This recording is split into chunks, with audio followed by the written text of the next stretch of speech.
E aí foi isso, assim, aí eu tava em Goiânia, fui pra... Aí tive uma oportunidade de ir pra São Paulo, foi até quando a gente se Capital encontrou. mesmo? Não, Capital. já se conhecia, A gente já se conhecia pelos grupos de networking. Aí eu tava em Goiânia, tinha saído do trabalho, tava focada no marketing também, ali dando meio certo, meio errado, aquela coisa toda, altos e baixos. E tive um convite para ir para São Paulo, para um cargo de executivo, um bom cargo, um bom salário na época. Então tinha um salário fixo bom, mais um bônus ali. Eu falei, ai, eu não soube falar não. Talvez era para ter falado não, ou enfim. Não, na verdade, era para ter falado sim, porque senão a gente não estaria aqui. Exato. Tudo tem um teve que porquê, acontecer pra gente estar aqui Mas hoje. fui para São Paulo com aquela expectativa toda, entrei nessa empresa e tive uma sorte, sorte barra trabalho também, mas eu falo que Deus também coloca as coisas no caminho da gente. Fui para trabalhar como executiva e consegui atender um grande cliente, que foi a Rede Globo na época. Então, a gente trabalhava com painéis de LED, né, para vender os painéis de LED. E depois de muito atender esse pessoal, eu consegui fechar um contrato de 5 milhões. Então, foi um contrato muito alto. Sim. E a empresa não me valorizou em nada nesse tempo. Tá bom, já tinha a porcentagem que ganhava. Tinha uma porcentagem que ganhava, que ia ser bem alta, e eu não ganhei essa porcentagem. Eu recebi, sei lá, 20%, 30% do que eu tinha que receber de comissão. Caramba.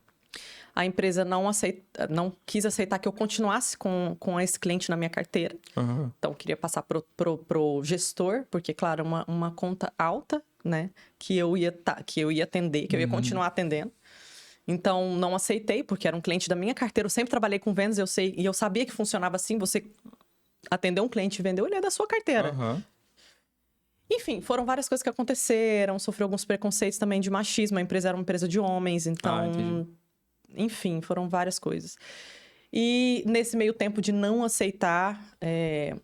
não continuar atendendo, né, esse cliente, fui batendo o pé que eu não aceitava aquilo, nunca fui uma pessoa de abaixar a cabeça para aquilo que não é certo.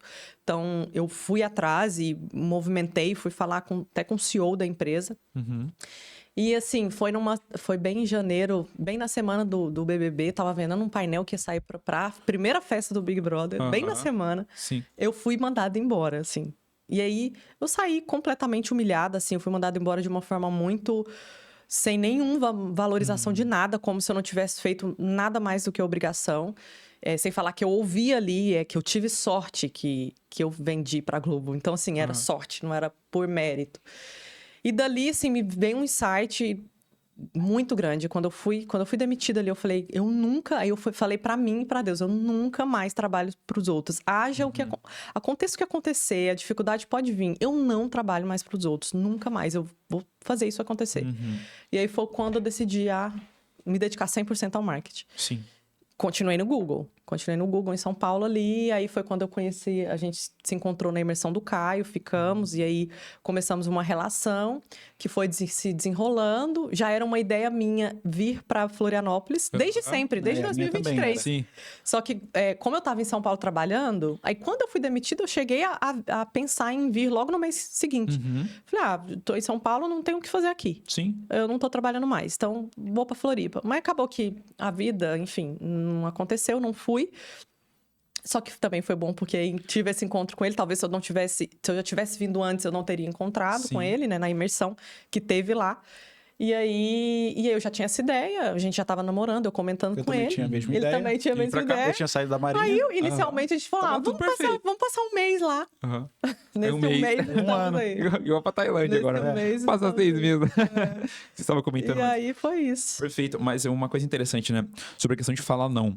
Eu acredito que todo mundo de muito sucesso é muito bom em falar não, né? Sim. Eu tenho essa crença comigo, não sei se vocês concordam, mas eu creio que a pessoa que, ela consegue deslanchar muito bem numa coisa e vira muito grande naquilo, ela é muito boa em falar não para todo o restante, né? Sim. Então você pega todos os grandes empresários, na maioria deles eles têm um grande negócio apenas.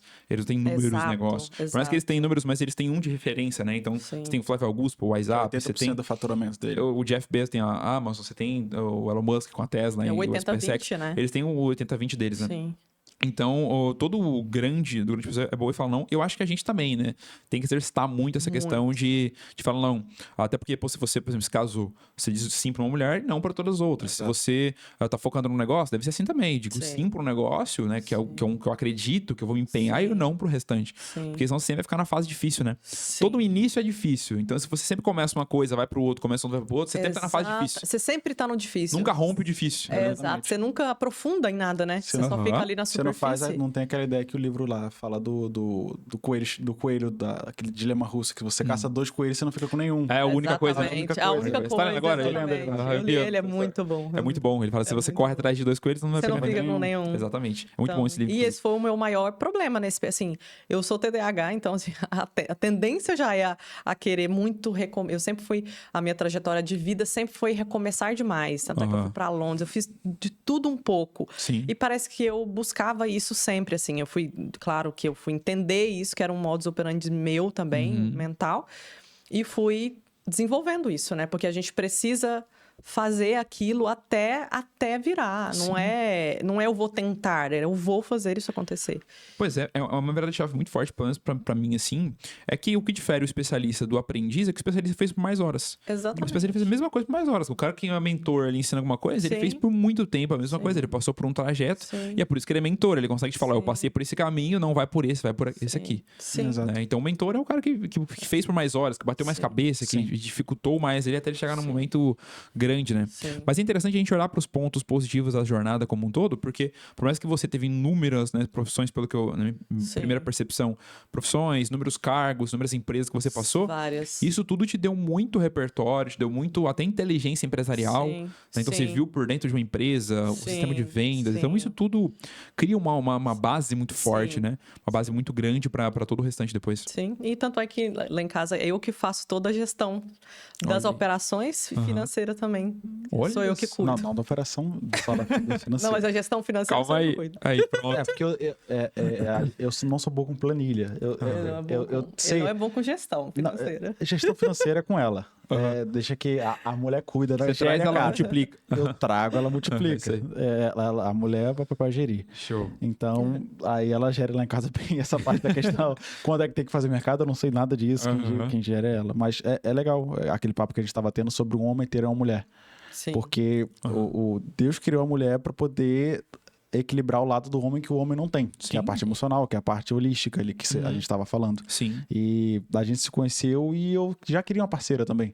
E tanto que aconteceu, eu queria pra Floripa, eu queria uma parceira. Porque eu nunca fui do mundo que eu queria sair, eu nunca fui de festa, nunca fui de balada. E eu queria construir alguém do meu lado também. Construir uma empresa, construir uma família e etc. E quando a gente se encontrou, que ela falou em São Paulo, tudo teve que acontecer pra gente estar lá junto, entende? Exato. E aí a gente tomou a decisão de vir pra Floripa, como ela tava falando, e foi muito bom. A melhor coisa que eu fiz foi me mudar pra Floripa, porque você aumenta o sarrafo. Você aumenta ali, você vê que o que você ganha não é nada aqui. Inclusive, você sai do ambiente. Eu era o melhor do meu ambiente. Mesmo que minha família ninguém soubesse, porque eu já estava faturando 100 mil no mês. Cheguei a faturar 100 mil no mês e ninguém sabia. Caramba. Por conta que eu era quieto. Eu era low tão... profile, né? Não só low profile. Até minha mãe não sabia tanto. Minha mãe sempre me apoiou, mas eu não falava tanto porque eu queria cercar meu ambiente para eu mesmo viver no meu mundo. Sim. Porque se eu falasse, não que são pessoas ruins, mas eu queria proteger o meu ambiente. Sim. Elas talvez iriam, tipo, mas será que vai funcionar depois? Vai continuar funcionando? Sim. Aí, sempre como tem era um quintal de parente também. E eu queria proteger mais o meu ambiente, sabe? Porque eu sempre guardei as coisas para mim. Então, se você guarda para você, às vezes, a pessoa que está assistindo aí em casa, se você tem um sonho, não fale sonhos para pessoas que não têm sonho. Elas vão matar o seu sonho. Então, guarde o sonho para você. Mesmo que a sua vontade seja contar. Elas vão matar o seu sonho porque ela não teve essa capacidade de ir até lá.